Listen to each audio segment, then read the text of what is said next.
Hello and welcome to Paul on Politics, live on KMTV. Now, it's not every party that has had 5 leaders in the space of 12 months, but UKIP does like to do things differently. It's now on the quest for number 6. But is there still a place in British politics for the party? After securing Brexit, its principal aim was achieved, and in recent elections it's got pummeled in the polls, suggesting that voters failed to see it as relevant. So what lies in store? Our guests today include Henry Bolton, one of the candidates vying for the top job. We'll be asking him how the party can move forward. Joining him is the Medway Labour leader, Councillor Vince Maple. But first, how do voters regard UKIP, and is the leadership merry-go-round confusing the public? Keelan Webster reports. After the vote to leave the European Union, it seemed that UKIP had achieved its ultimate goal. However, the 16 months after the referendum have been hard for the party. Its leadership has changed hands multiple times. They've lost important by-elections in Kent, like that of Margate Central, and the party no longer has its 17 Kent councillors after this year's council elections in May. Let's have a closer look at the leadership changes since 2016. UKIP's most recognisable face, Nigel Farage, stood down the summer after the referendum. His elected successor, a little-known MEP called Diane James, resigned after just 18 days in the job. So Nigel temporarily came back to take control. After a contested leadership election, UKIP's Paul Nuttall stood down under a cloud less than a year after taking office. In came Steve Crowther, who is going to step down at the end of this month to make way for a new leader. The name of the new head of the UK's Independence Party will be known by the 29th of September. But has UKIP outlived its purpose? I don't think they've ever been relevant. They're just tapping into a sort of fear of the other, xenophobia. There is room for the UKIP. Whether they can form themselves to become something worthwhile is another thing. But I think they should be given a shot at it, yeah. I think they still have a lot of sway over the nation, although they really shouldn't have, because I don't agree with their politics whatsoever. I'd say they're a bit more obsolete now, but they're still very much in the public eye. They don't get any really much seats in Parliament. They're not a big power, they're not a threat. No one really talks about them anymore. The general population, the general feeling in the country was that we wanted to come out anyway, regardless of UKIP.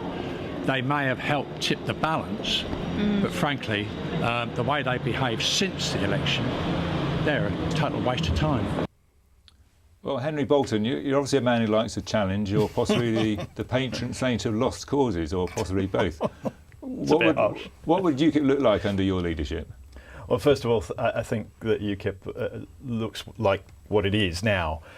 But what we've got to do is actually remind everybody that our primary cause was to ensure that we got out of the European Union. Which you've done. And no, we have not. We've had a referendum, and the referendum result was positive from our point of view and from the majority of the people who voted in that referendum, 17.4 million people. Those 17.4 million people would have been forgiven perhaps for thinking that Theresa May's promise to deliver Brexit would be a promise that was actually delivered upon. However, what we see that whole thing sliding, and only this week we've seen the government offer to sell up our armed forces to the European Union, to make them subordinate to the European Union defence policy, which for 3 years I was a chief planner for, so I know it well. Well, you say this, but you know the fact is that there are Conservatives who are holding the government's feet to the fire, and they don't need UKIP to do that. Well, clearly it's not working, and I think the country needs, in the Lib Dems, for example, there is an anti-Brexit opposition, and there is a clear need for a pro-Brexit opposition, and the only party that is going to unanimously, from its own perspective, provide a credible and constructive pro-Brexit sort of part to this debate is ours. Now, the point being that we have got to reorganise, we've got to make ourselves a professional party capable of engaging constructively in that debate, and that's going to be one of the biggest challenges for the new leader. Let's bring in Vince here. Labour has done reasonably well in recent local council by-elections, getting back seats that it lost to UKIP, but that's not really enough, is it, for you as a party? You need to be building on more support? Well, we've got to reach out across the political spectrum as we did in 1997 when we won 8 seats across Kent. And look, I've known Henry for a couple of years. I wish him well in his election. He probably won't want to put that on a poster anywhere because the alternative, and one of the other candidates, Anne-Marie Waters, you know, Henry's MEPs, 18 of those have said they will leave UKIP if she wins. So there's a real risk to his party if someone of that nature of extreme views, who is a fan of someone like Tommy Robinson, is leading a mainstream political party. They cease to be mainstream if she wins on the 29th. Right. The presence of her in the kind of candidates vying for the job does suggest that there's an element in your party who do share those views and beliefs. Well, I think it's beyond doubt that UKIP faces a crossroads. Now, what are we going to do? Are we going to go down the route of being a sort of niche, extreme right-wing party? Or are we going to try and deliver on the things that historically we've tried to deliver on? A Brexit that is a success, that delivers a prosperous Britain, an optimistic, secure Britain going forward? Or are we going to be an anti-Islamic party? The people watching this election will I'm sure, be interested in that Do you think there are direction. members of the party who are out-and-out racists? There might be a very small minority, but I haven't come across them. They are people who have, I think, a legitimate concern about the effect of immigration on our services, our public services, the pressure. And of course that's exacerbated by continuing cuts to policing, to local government and so on. But they see a pressure on their local services, they see a pressure on their communities, they see pressure on housing. And a lot of people do blame this on immigration. And I think that we need to have a sensible debate, and this is the other purpose that UKIP really need to engage on, is giving people in the communities a voice, because so often, and we see it around Kent all of the time, that local communities are not listened to when it comes to planning developments and so on. Right, so it's a problem. We'll have to leave it there for the time being, but we are never far away from Brexit when politics in Kent is under scrutiny, and this week the issue came close to home with a debate about whether we could see Kent gridlocked after April 2019 because of a French version of Operation Stack. A senior official told MPs it could be a possibility if alternative customs arrangements had not been resolved.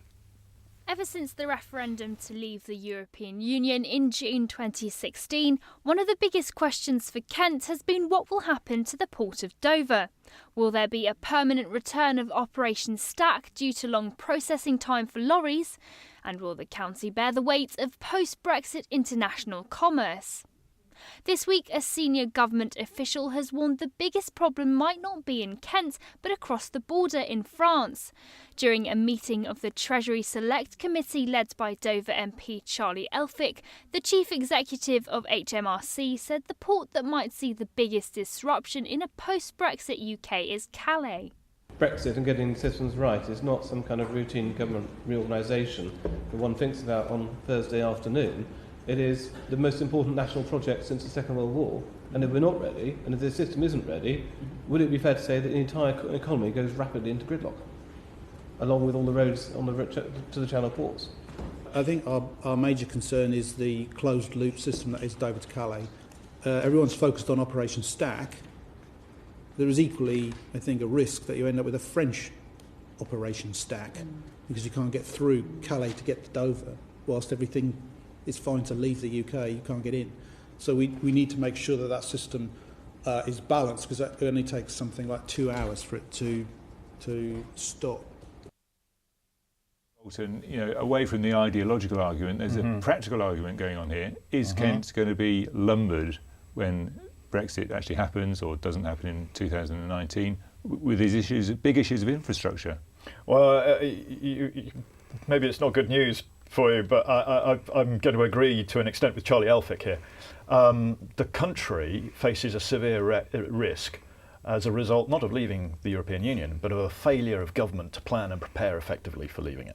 And as we've just heard, it's been indicated on the piece just now, that there is not a cross-government approach to what we do on the borders. HMRC have got their own opinion, Border Force have got their own opinion, the Home Office theirs. Problem is, there is no strategy going forward. There is no planning really taking place across government as to how to manage our borders. Now, that's the risk. And if that isn't done, yes, there will be chaos at our borders. But there are many practical operational solutions to this. It's just that nobody's actually pulling them together. Vince, we all know Kent's road network is creaking under the pressure of increased traffic, particularly HGVs and lorries. And it's the kind of thing which can spill over much further away from Dover into the kind of North Kent Medway towns. Well, that's absolutely right. I mean, we've seen the impact of stack over the last few years. It's wonderful living in Kent, but it means we are the closest natural place to the rest of the continent. So that has its issues and challenges any time. When we've got a situation, Henry's right, when we've got a situation where, frankly, everybody knew this was going to be difficult. We voted to leave. I didn't campaign for that, but we voted for that. But the reality is everybody knew we would have a 2-year window to put things in place. I'm really concerned. Come kind of March, April 2019, everyone will be going, oh, we're not quite sure what happens next. What's the priority, Henry? Quickly, in terms of the infrastructure needs that you well, I think the first thing we need to do, Paul, and this hasn't been done, is we need a comprehensive assessment of what those needs are. Now, there needs to be a joined-up approach between our roads and our ports. Right, we have to leave it there. But when we come back, we'll be discussing if a shake-up in the NHS is going to mean the rationing of some services don't go away. There's a good connection there as well.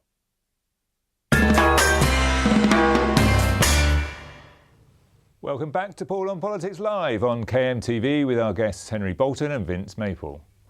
First, if you are a patient awaiting a non-essential operation, be prepared. Health chiefs in part of the county have warned that a cash crisis is likely to lead to further restrictions and rationing. Will James reports. Earlier this year, West Kent CCG delayed non-urgent operations for 4 months to save £3.2 million, a move which affected around 1,700 patients. Now, a new report from the CCG, which serves 463,000 people, says it's expecting to put further restrictions on a range of treatments. Some of the possible options for rationing treatment are bringing an end to polypharmacy, where patients take more than 4 medicines, stopping unnecessary hospital follow-ups, and carrying out fewer non-urgent knee operations, some of which are carried out here at Maidstone Hospital. Dr Bob Bowes, chair of the NHS West Kent CCG, said, "The NHS West Kent CCG is facing significant challenges, like many other NHS organisations across the country. This is why the work we're doing as part of the Kent and Medway Sustainability and Transformation Partnership is so important. We're working together to improve prevention and care for local people and to make best use of the money and staff available." But West Kent CCG isn't the only health group to be undergoing financial pressure. The Ashford and Canterbury CCGs have savings targets of £35 million between them, but insist patient care will be unaffected. A report outlining the state of their budget says that some savings are behind schedule, including plans to cut management costs by £3 million. The two groups are also behind schedule for bringing in plans for some care to be brought closer to where patients with long-term conditions live. The report says that while demand for services is growing by 5 to 6%, CCG budgets are only set to increase by 2%. The state of the three groups' finances will be a subject of discussion next week when a cross-party group of county councillors meet on the Kent Health Scrutiny Committee. Will James for KMTV. Well, Vince, there's clearly, from the point of view of the health groups, a mismatch between demand for services and the amount of money they're getting. Is it really that simple? Well, I think it is, and of course I know Medway Hospital better than any other. Which has had its fair share of problems. Well, it has, and of course it's now coming through those, which we all welcome, but the reality is there's still a tens of millions of pounds deficit. So that, no NHS trust is immune from that. For me, it's a simple case of saying, actually, we need a health service which is fit for purpose, and that needs decent resources. We've seen real terms cuts in health spending over the last 7 years. We were very clear back in June with our manifesto there was an alternative way of funding that. And we've got the sustainability and transformation plans, which some people refer to as slash, trash and privatise. Is it as simple as saying, well, you can cut out management costs? I mean, we know there's possibly savings to be made in there, but, it's not going to make up what's needed I think it's about having a look. We've got to review how we deal with health in the 21st century. Of course we have. But we've got a review going on now with these SDP plans. But that's with the backdrop of saying we've got to save a shed load of money. And of course I want an efficient health service. I want the health service working with local government and public health. But the reality is we've got a government who seem hell-bent on cutting back on the NHS to the bare bones. And of course one of the other things which STPs allow for is privatisation, something I will never stand for. Henry, this is in a way a similarity with the previous issue about the problems with Brexit and the practicalities of that. What's UKIP's take on these big, wide-ranging reorganisation plans? Well, first of all, the statement that was on your piece just now, the text from the Trust, I mean, it's just hot air. It's meaningless. What we really need to do, and UKIP this is UKIP's position, is we need to actually take a good look at our NHS. We want it to be free at the point of delivery, of course, but we need to actually stand back from it, have a strategic overview, and actually say, look, honestly, we all know it's broken. Everybody in this country knows it's broken. We need to admit that, and we need to look at trying to solve it rather than simply putting more money into it. The government would say, well, that's what we've got with these STPs. That's looking to the longer term in terms of call me a cynic, Paul, but I think this is just papering over the cracks. This is to say that they are doing something, and I agree. It's paving the way to further privatisation. Richard Branson and Virgin sitting in the wings ready to step into it all. This is the wrong way to go. It's not a case of sort of plugging holes. We need to have a good look at the strategic design of the NHS. We need to learn the lessons of the last few decades, and we need to address the problems with it. Lack of strategic vision. You're saying UKIP, under your leadership, would not countenance any privatisation of healthcare services? Well, it's being privatised already. So in terms of frontline delivery? Going further on, frontline delivery, no. It needs to be. We need to row back on that, and we need to look at how we deliver it, free at the point of delivery, but in a way that is sustainable in terms of cost. One of the things that I believe is going on, not just in the NHS, but particularly in the NHS, is that by privatising services, we're actually making a short-term gain in terms of budgets, but a long-term cost. Government revenues are now at their highest since 1982. Where's all the money going? I've got to bring up the fact that UKIP aligned itself with this claim that if we left the EU, we'd get, what was it, 350 million pounds a week on a budget. It was never UKIP that came up with that figure. Are you standing by that? No, I'm not standing by that figure, no. But we are, of course, we are not any longer going to be a net contributor to the European Union, which means that we will retain some of those funds. Now, there's also the HS2. We've got the cost of HS2 are now being, some people, 200 billion. Can UKIP achieve the savings that are required in order to sort of cross this threshold of meeting the mismanagement between what demand and cash? I believe so. I mean, if you look at the 2015, under my leadership, we will revert immediately to the baseline of the 2015 UKIP manifesto, which was fully costed, and it was scrutinised independently and found to be workable. So that would be the baseline from which we work. Quick word with Vince here. Would you want to pause on the STPs, start again maybe? Well, I think Jonathan Ashworth, our Shadow Secretary of State, has been very clear on that. We need to do that. It's not about saying there'll be no review of what happens in the 21st century in the NHS, but the STP, with the backdrop of cuts, is the wrong move. OK, well, we'll have to move on. Now, it might appear that MPs have lots of perks, but it emerged this week that they are not formally entitled to take any maternity leave. It's led to calls from the Labour veteran Harriet Harman to call for maternity leave to become statutory for MPs. Let's hear what the people of Rochester have to say first. Definitely, yeah. Oh yes, because everybody else does. Yeah, it's only fair. Yeah, I think they really should totally be getting maternity leave. I don't think they should lose their right to vote just because they're trying to raise a child, I think that's terrible. They're trying hard for us, so I think they should get it. Yep, definitely. Everywhere else you get maternity leave if you have a child. I don't see why you shouldn't get it as an MP. It's just a job at the end of the day, and I'm sure somebody can fill in for you once you're off for 9 months. It's a life choice at the end of the day. Like I say, you can get it everywhere else, so yeah, definitely. I do, yeah. I think that female MPs should be entitled, just as anyone else, to have time off. I think everyone should be able to have the opportunity to get maternity leave, even men, because you should take care of your children in the first week of its life. It's the most precious time. Even that any question, I think it's a bit silly. I think they should. I don't understand why they should be more entitled to it than any other female. On reflection, and I think about it quickly, I would say no. It's their choice anyway, mostly. Of course, yes. Like any other job. If there's something in the Commons and they're the MP, then surely they should still have a vote, as far as I'm concerned. Well, Henry Bolton, you're the father of a young child, I know. Two young children.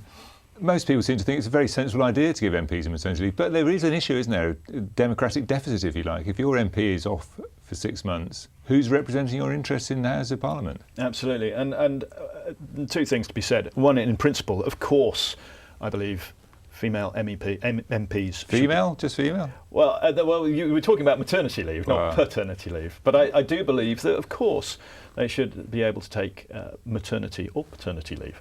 The practical issues are difficult, though, as you say, because if your MP has taken time out, then who is representing you? Now, Harriet Harman has suggested that somebody else could deputise for you, but how does that work? Because is that person accountable to that constituency? I mean, there are a lot of, as Sir Humphrey would say, a lot of unanswered questions here. Vince, the unanswered question there is that MPs may well have sort of deputies who might be standing in terms of administration, but they're not electorally there because people have voted for them.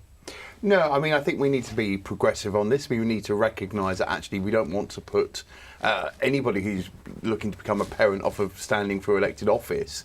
And we need to find ways, we need to find a solution. There's clearly a problem, we need to find a solution. And this is not just for Westminster.